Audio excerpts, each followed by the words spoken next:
Hello again, YouTube, and welcome back to All the Words She Wrote. My name is MS Punk One, and last video we got back home from after reading through Volume 9 of L4, just at the cafe or restaurant or whatever it was, and we were quite angry at Hijiri. So we gave her a scolding when we got back.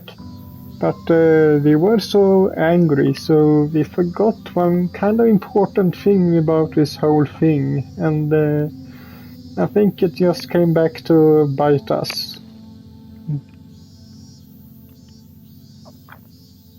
I feel so drained after my argument with Hijiri. I can't bring myself to say or do anything. What can I say or do, really, when things have fallen apart so very spectacularly between us?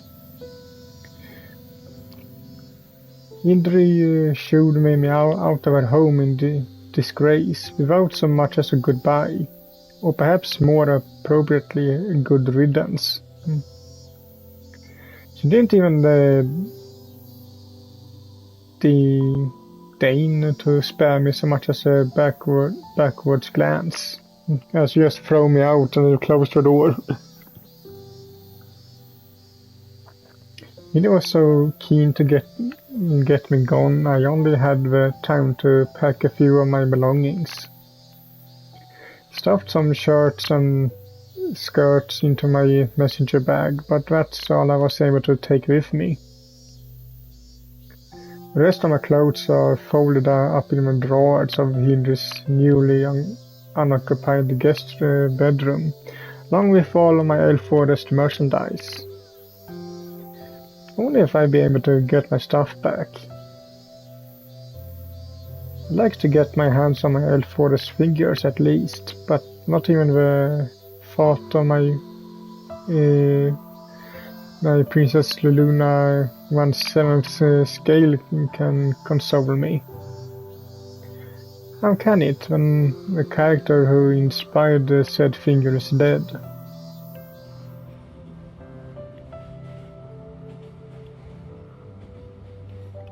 I grit my teeth together.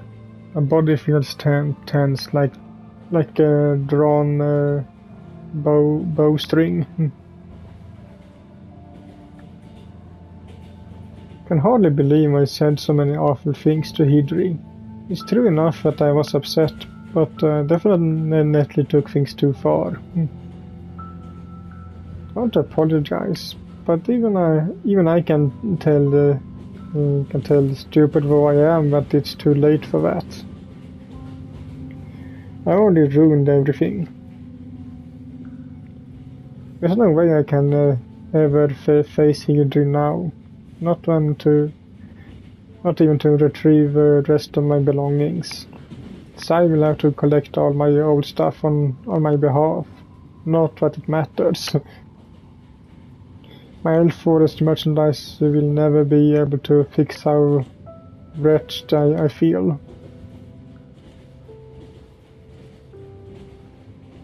A sigh.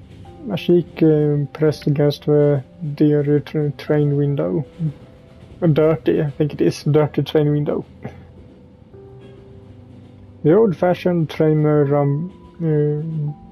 rumbles along down rushed countryside tracks overgrown with tall grass. Mountains surrounded me on all sides, lush and green, and so did the fields of swaying yellow flowers. Can't really recall what these flowers are called. I think they have a funny name. Not that anything seems funny in my current state. A soul, my very reason for living, feels like it's been scooped out of my body.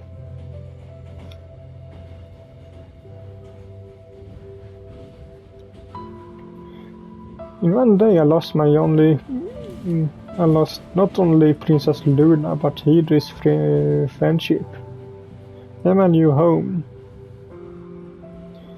It's not a great feeling.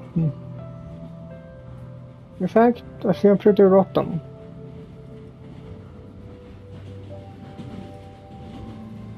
The compartment about me makes us train judges along the line. My forehead bumps against the window at irregular intervals, with a series of dull thuds. It hurts quite a bit. Moving would be a trivial issue, but I feel too fatigued to even entertain the thought of sitting myself upright. All I can do is slump, like a tent without any poles. I never really known what I wanted to do with my life. I've been adrift for a long time, incredibly aimless, but working as Hijiri's housekeeper gave me a newfound routine. I loved Hijiri's stories earnestly from the bottom of my heart, and I loved Hijiri too for writing them. I was passionate about helping her, and where has that passion led me? On the decrepit old train meandering through the countryside. On my way back to Kawasaki. A messenger bag lies on the ground before me, pinned in place by my legs. I'm not sure why I'm bothering to hold on to it when the rest of my life has fallen apart. I could let it go. A few clothes I salvaged and my phone and my wallet and my keys alongside it, and I wouldn't care. What else do I have left to lose?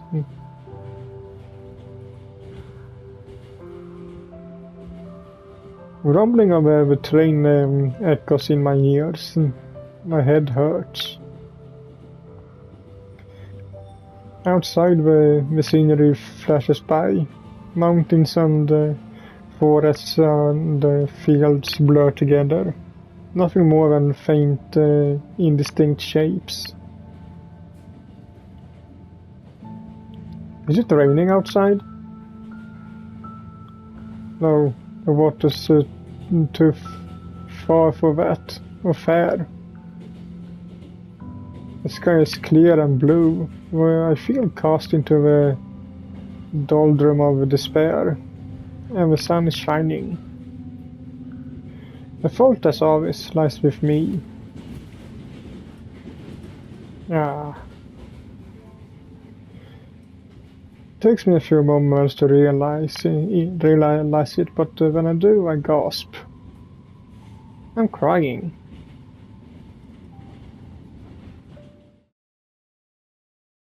You're inside a train, though. Even if you weren't crying, how could it rain on you? I'm almost glad that the train journey back to Kawasaki takes so long. It takes long, because it gives me enough time to try and piece myself back together. With great effort, I'm eventually able to stern my spastic sniffling. I wipe my eyes on the back of my arm, then force my face into a look of mask-like indifference. My red-rimmed eyes narrowed and my lips pursed. I often likened Hijiri to a Jesus statue, but I feel like a stone myself as I walk through the ticket barrier at Keikyu Kawasaki Station.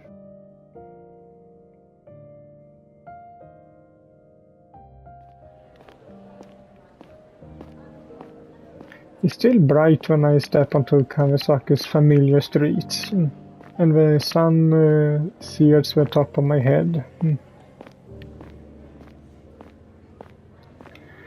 The streets are crowded with people, so much so I feel disorientated.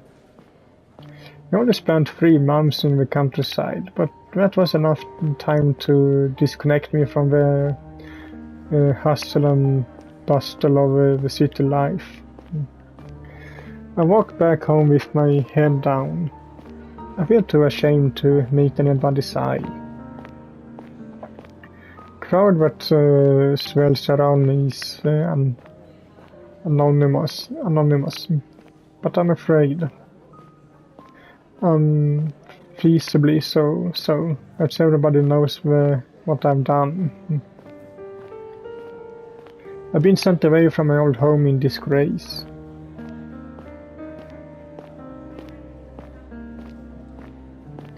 I'm a complete and utter failure.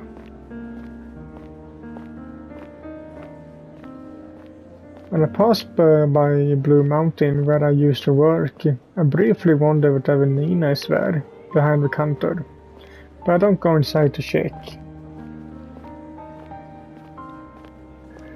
I don't feel up to seeing her. I don't feel up to seeing anybody, really, or doing anything. Thoughts churning in my head like garbage caught in a fast-running river. What will my mother say when I arrive back home? My father? I didn't tell either of them about my return, despite having several hours to text them during my train journey. It's not like I had anything else to do, other than mope. But sad moping took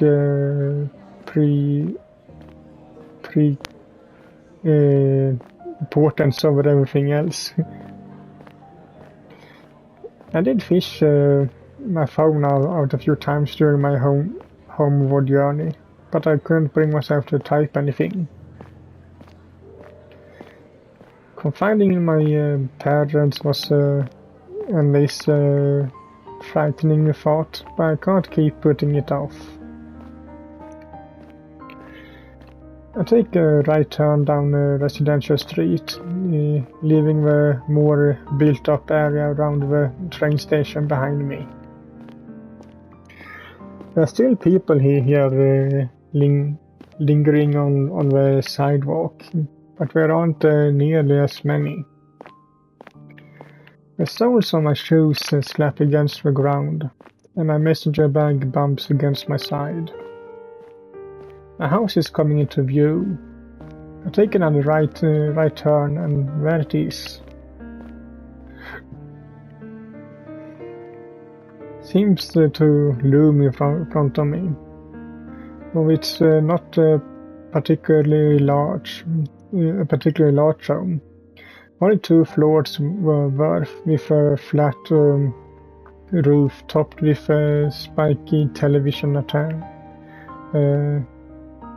antenna, I guess. My parents' home is far smaller than Hijiri's spacious abode, or in the countryside. Out in the countryside. There's no neighbors to speak of, and whereas my parents' house is squeezed tightly between 2 others, number 38 between 36 and 40. My parents' house doesn't have much in the way of a garden.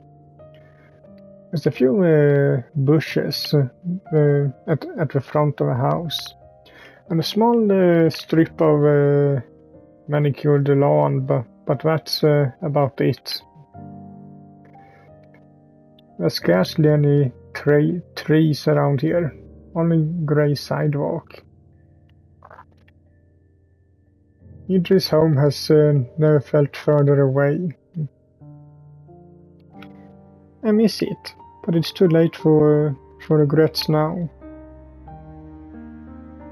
I can't go back. I know this logically, but it still takes me a few moments to unstick the soles of my sneakers from the sidewalk. I have to face myself. I have to force myself to take a step forward. Walking 5 paces feels like a monumental challenge, worthy of being an event in the Olympics. I feel exhausted and I haven't gone inside yet. That will be a challenge in its own right. It's Friday, so my mother should be at home. I bet she'll be sitting in the living room, flickering through a magazine, maybe cleaning up in the kitchen. She won't be expecting to see me. It'd be a nice surprise for her. If by nice surprise you mean horrible shock. Hope she isn't at home. While she doesn't work on Friday, there's a chance she might have gone to the supermarket. That should delay having to tell her the truth, if only for a few minutes. Not that a few minutes will be enough to get my thoughts into order, not by any metric. I already had 4 hours, and not even that was enough. My heart pounds as I stand at the front door, fishing for my keys. It's beating horribly loudly, so much so I feel like I'm going to be sick. Everything feels 10 times more difficult than it should be. In my anxious state, I almost dropped my keys. I can't seem to do anything right today. Is it any wonder my mother despairs in me? I know she'll be extra disappointed at my inglorious return.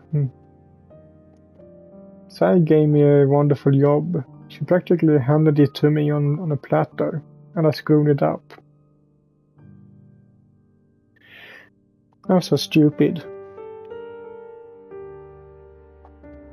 I take a deep breath, trying and failing to steady my nerves, and I slide the key into the lock and twist it. I still find myself hoping I'd be forbidden entry, but no. Lock clicks, and the door easily opens. I step inside my parents' home, then close the door behind me with a dull thud. This sound rouses my mother, who, as luck would have it, happens to be at home after all. I hear her voice from the living room, paired with the soft thud of her indoor slippers against the wooden floor.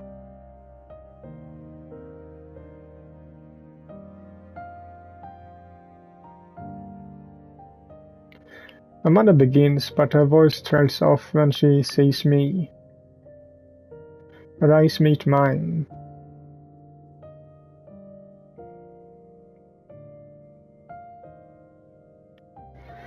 My mother frowns. She looks stunned at my sudden inexplicable appearance, but this only lasts for a few moments. She must be worried about me, because her voice soon gives way to concern.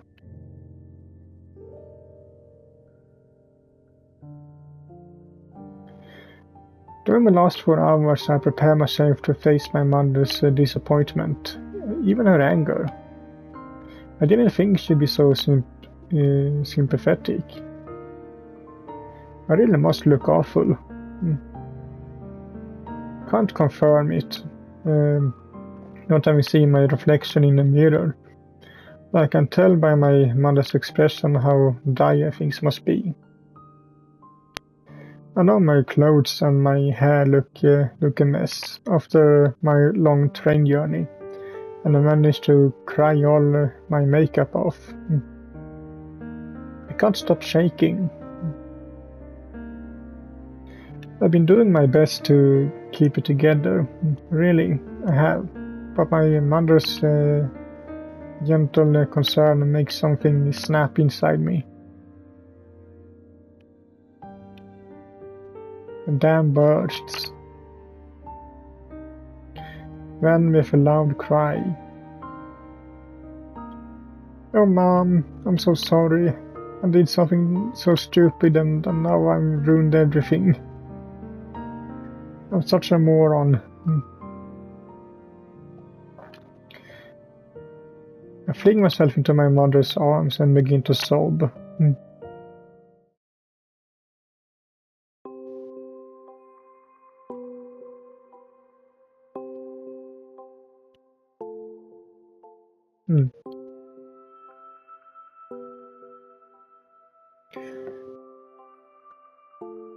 What do you think I should do, Nina? Did I ruin everything?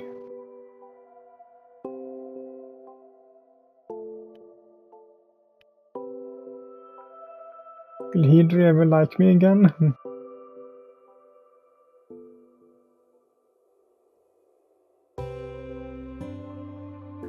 Nina blinks at me, perturbed. She's sitting on the edge of my bed, one leg folded over the other. She looks very sleek and fashionable in contrast to me. I'm curled up on my side, hugging a pillow tight to my chest. It's a little after midday, but I'm still wearing my pajamas. And my head's a mess. I haven't felt much like getting changed lately, or showering, or brushing my hair, or even eating. I spent the last couple of days since my dismissal from Hijiri's home holed up inside my bedroom, feeling sorry for myself. On the plus side, I think I might have lost a couple of pounds. But the negatives far outweigh the positives. I feel like I'm going crazy. All the subjection I inflicted upon myself can't be good for my self-esteem. I don't feel in fit state to have guests, but I'm glad Nina came over regardless.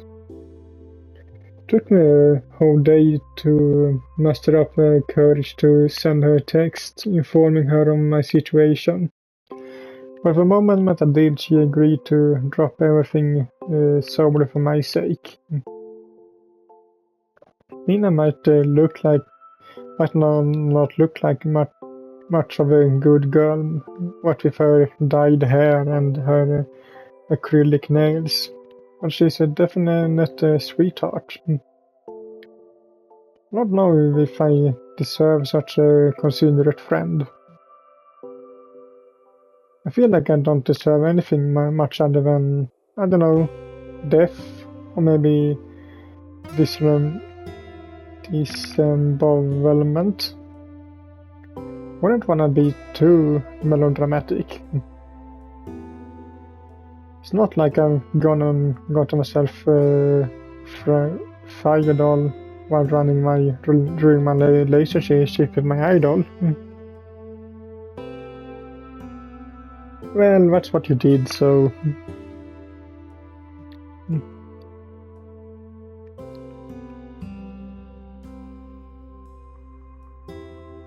Gee, do you think? I'll tip you off. I glance at Nina from beneath my bangs, getting in the way of my eyes, but I feel too tired to brush them aside. I really messed up this time, Nina. I don't know how I even make amends with Hijiri if I even can. If I even can. I'm afraid she'll never want to speak to me again. Not after all the stuff I said to her.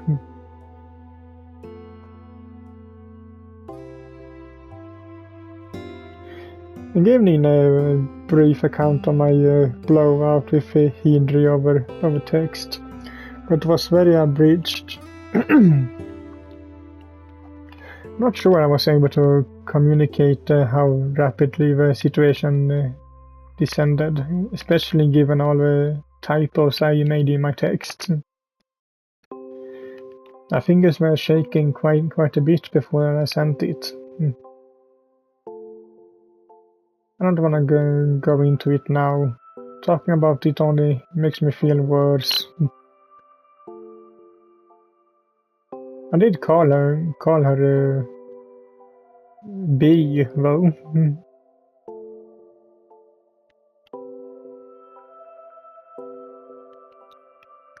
As if I kid about something this serious.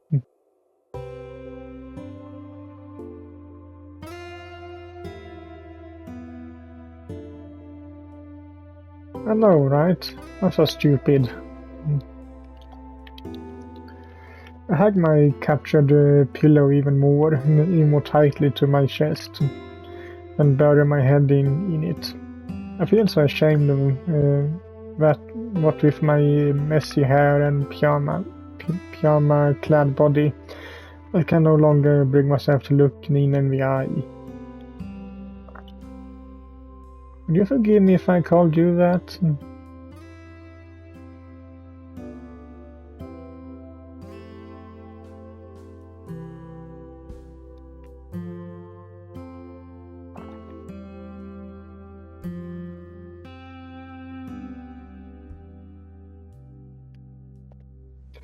I'm glad you think so. I'm glad you think so, at least. But when I want to exploit Nina's kindness, I fail to see what I gain by calling her that. Between the two of us, I'm definitely the one. Though I know I don't look the part. I don't wear half as much makeup as Nina does.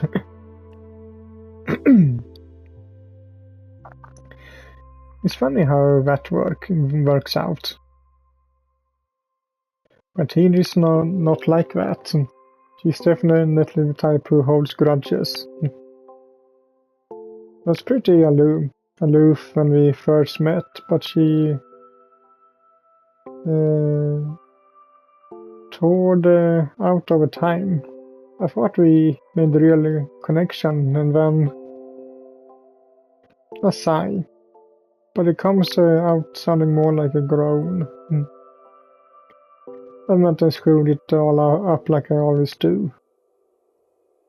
If I hadn't run my tear ducts dry the day prior, sobbing into this self-same pillowy, I'd probably cry.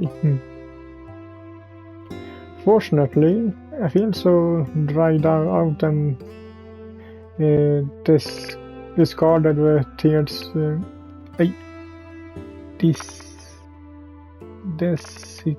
Desecrated or something. The tears refuse to come. I don't even feel sad about my current predicament. Not anymore. I progressed beyond that. Now I just feel empty.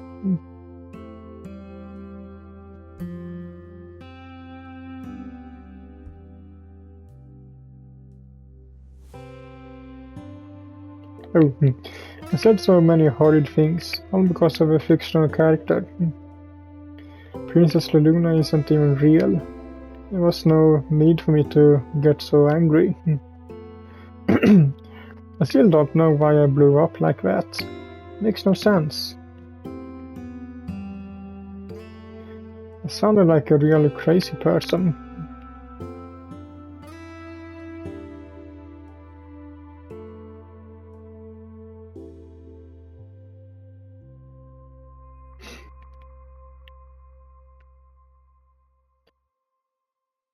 That's Luna. If I had the energy, which again I don't, I throw a pillow at Nina's face for that. Luna might be dead, but Nina could at least honor her memory by getting her name right. Don't disrespect the deceased.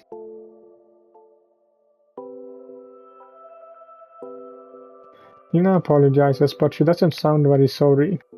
I still don't think she understands how much Luna meant to me.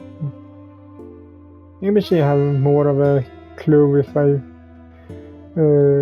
I blew up at her like I did Hijiri.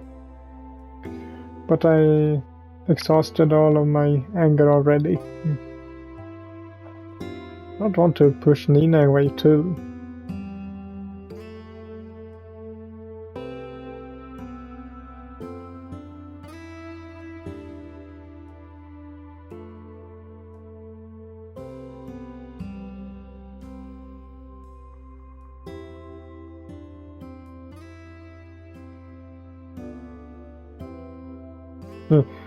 Det står Luna, it says Lunara. And the second time Nina pronounced Luna's name wrong. Even after my correction, but I guess I let it slide.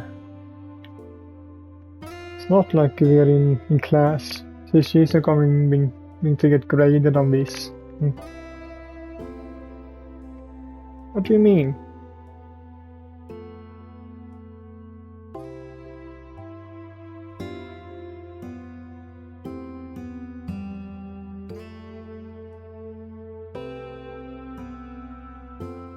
That's true, yeah. I haven't thought of Hijiri's earlier callousness in a while. I figured the whole being ghosted by my idol arc had been all wrapped up until this happened. Maybe this is a thrilling sequel to the earlier story beat. It's help, I've been ghosted by my idol too. Resentment returns. I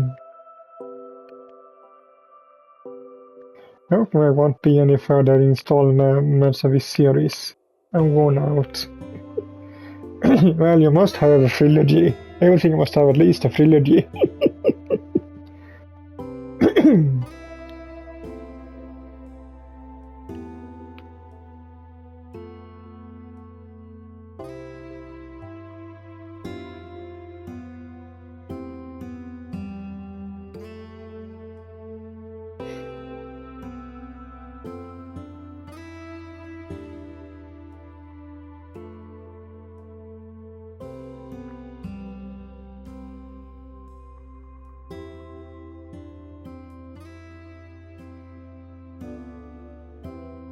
And dealt with it in like the words together.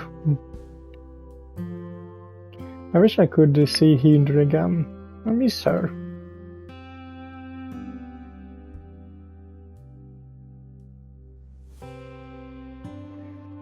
She wasn't all that bad. She did end up apologizing, though she was still kinda snippy about it.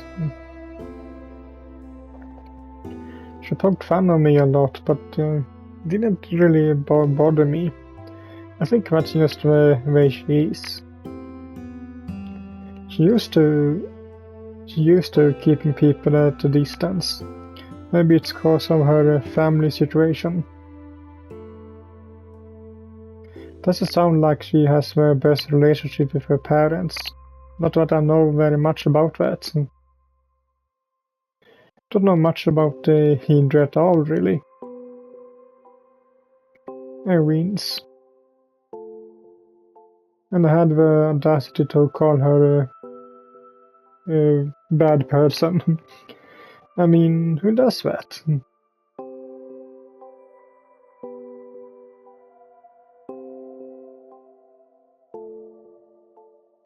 Well, yeah, I was upset, but now it all seemed so stupid. Just opened my mouth and all this crap tumbled out. Was it very well thought through? I didn't think about what I was gonna say at all. I didn't think about Hijiri's feelings either. I was so selfish. Now I'm afraid I really upset her.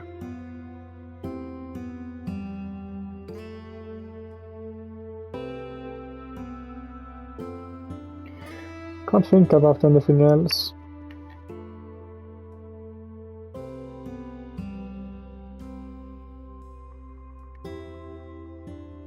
I do, yeah, but I'm afraid.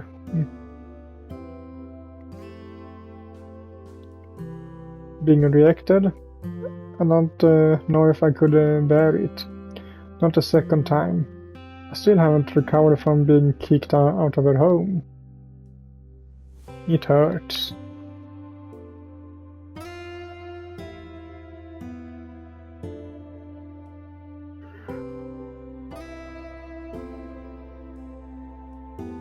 It's too late to fix anything.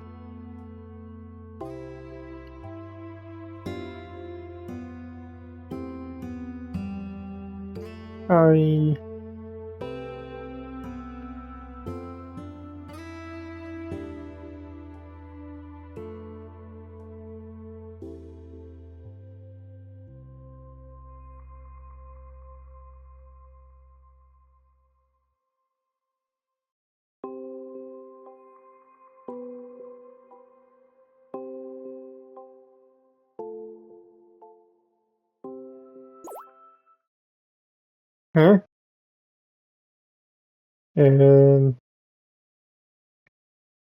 I said it before, so I know this is a Yuri novel, so of course she is at least at some point, but so where did that come from?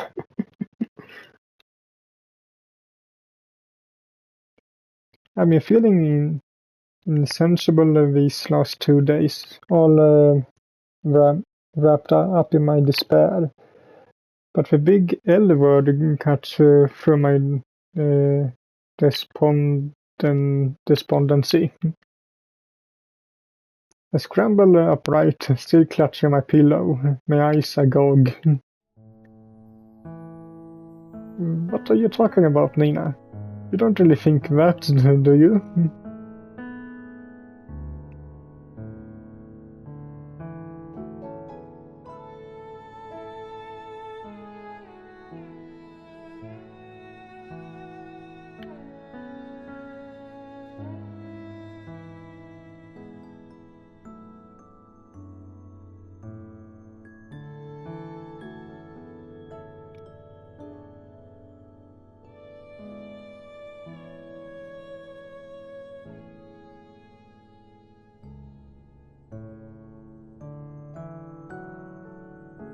I don't know about that.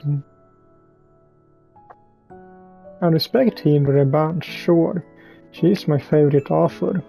But I don't think that's the same as love. I only known her for a few months.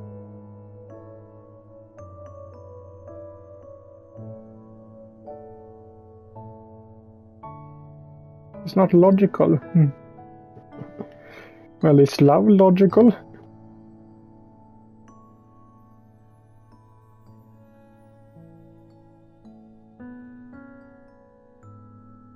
Nina snorts.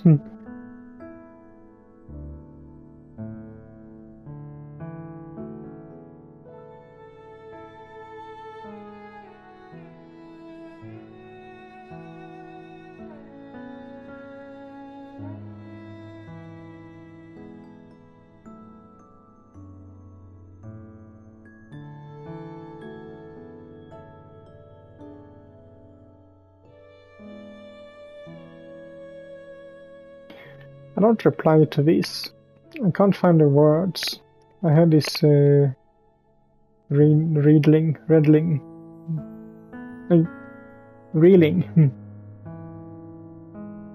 Could Nina be right?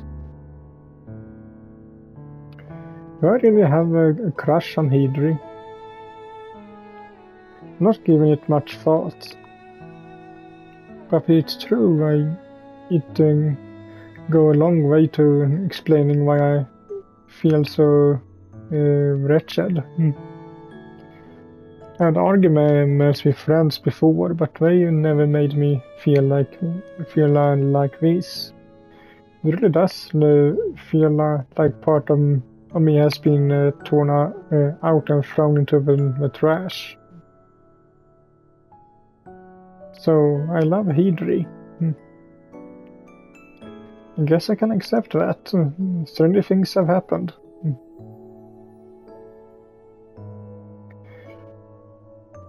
I never dated anybody before, guys or girls.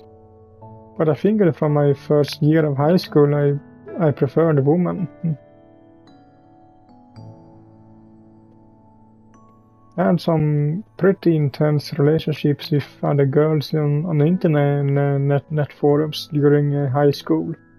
My relatively recent obsession with Princess Luna kinda confirmed what I already knew. And confirmed what I already knew. I'm not super surprised about this.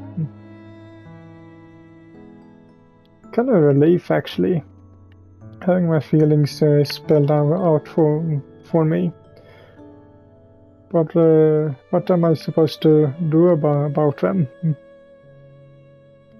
No matter what Nina says, I'm way too chicken to call Hijiri. That's something I absolutely can't do. Not with the memory of our argument still fresh in my mind. I don't want to endure even more abuse at Hijiri's hands. That hurt more than ever. Now I finally know how I feel. Isn't it too late to make amends?